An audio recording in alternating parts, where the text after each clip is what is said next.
आंवला नवमी के दिन कि शंकर भगवान भूत भावन भूतेश्वर जब भगवान आंवला नवमी के दिन श्री हरि नारायण आंवले के वृक्ष की पत्तियों पर शयन करेंगे और भगवान शंकर उनका अनुमोदन करेंगे, तब श्री हनुमान जी महाराज उनसे विनती करने के लिए पधारते हैं।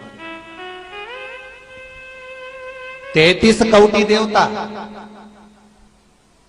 भगवान विष्णु जब शयन से उठते हैं, देवसोनी एकादशी को जब भगवान उठेंगे, नेत्र खोलेंगे, तो प्रथम दर्शन भगवान विष्णु श्रीमद् भागवत कथा, स्कंद पुराण, पद्म पुराण, अग्नि पुराण, जितने भी पुराण उठाना चाहे सारी पुराणों को उठाकर देखना कि प्रथम वर्णन आपको मिलेगा कार्तिक महत्तम का कि भगवान नारायण सर्वप्रथम जब नेन खोलते हैं अपनी देव सोनी एकादशी से सोकर देव उठनी एकादशी पर जब उठते हैं तो भगवान नेत्र खोलकर सबसे पहले किसका दर्शन करते हैं? किसका दर्शन? स्कंद पुराण कहती है, विष्णु पुराण कहती है कि भगवान नारायण जब नेत्र खोलते हैं तो खुद की अर्धांगिनी लक्ष्मी भी नहीं, महाराज ब्रह्मा आदिक देवता सब खड़े, पर भगवान नेत्र नहीं खोलते। कब तक? जब भगवान शंकर अपने ही मुख से भगवान श्री हरि का गुणगान नहीं गाते, डमरू का नाद नहीं। आंवला नवमी का आप लोग साधना करते होंगे।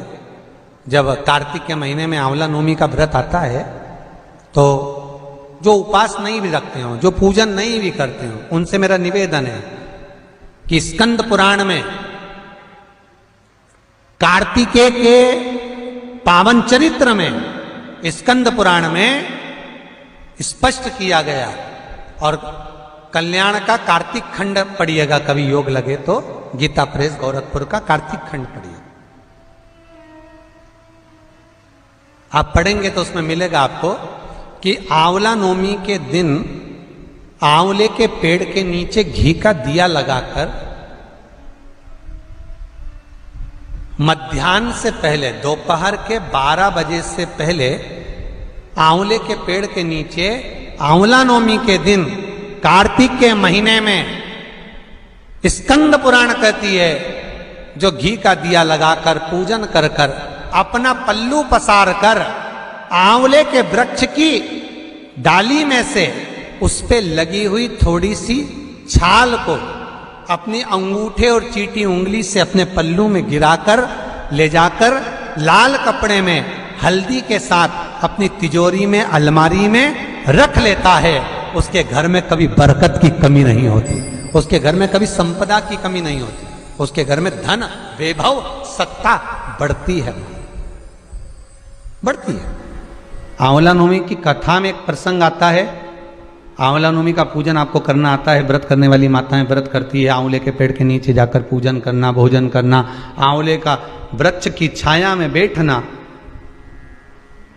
उस दिन किसी को अपशब्द ना कहना, आंवले की पूजन कर कर अपनी झोली को पसार कर चीटी उंगली और अंगूठे से आंवले की छाल को थोड़ा सा पल्लू में गिरा लेना, उस छाल को ले जाकर अपनी बरकत में, अपनी अलमारी में, अपनी तिजोरी में रख देना। यह आंवला नवमी की पूजन का विधान है, संपदा के। एक बहुत अच्छा समय रात्रि के 9:15 का एक समय होता है। जिस व्यक्ति का रोग, बीमारी समाप्त नहीं हो रही हो, हॉस्पिटल में पड़ा हुआ है, कोई बहुत भारी बीमारी में ग्रसित है, छूट ही नहीं पा रहा, तो रात्रि को 9:15 पर किसी भी दिन शंकर भगवान के शिवलिंग का, जो तुम्हारे घर में शंकर जी विराजमान हो उसका, या शंकर जी के मंदिर में जाकर शंकर जी का थोड़ा सा जल, उसमें थोड़ा सा आंवला पड़ा हुआ, मतलब आंवले के पानी से शंकर का अभिषेक पूजन कर लीजिए। उसका नाम लेकर कर लो जो रोग से ग्रसित हो।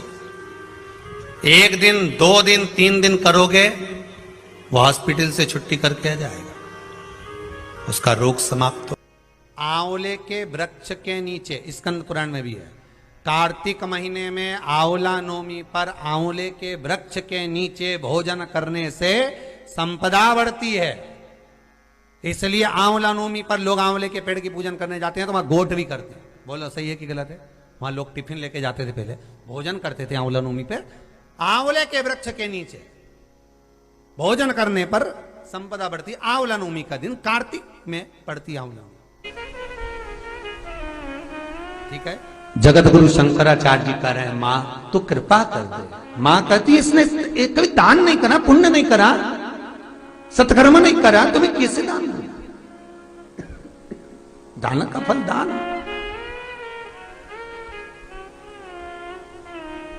कैसे दूं मैं? मां पूर्व में मान लो इसने जितने जन्म लिए उस जन्म में अगर कोई दान नहीं दिया तो आज आंवला नवमी के दिन आज तो दान दिया है। लक्ष्मी जी बोलती है जो अभी करेगा इसका फल तो बाद में मिलेगा। जगत गुरु शंकराचार्य जी कहते हैं, मां मैं आपसे केवल इतना सा मांगना चाहता हूं, इस कली काल में आप मुझे वर दे दो कि एक दिन ऐसा हो आंवला नवमी का जिस दिन जो दिया जाता है उसका फल जीते जी ही मिल जाए। बस इतनी कृपा कर। जगत गुरु शंकराचार्य जी के शब्द देखिए।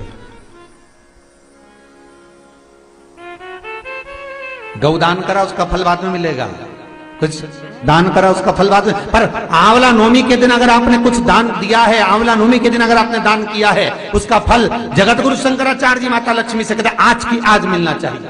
उसका फल हमें इसी पृथ्वी पर रहते रहते इस साह शरीर में मिलना चाहिए।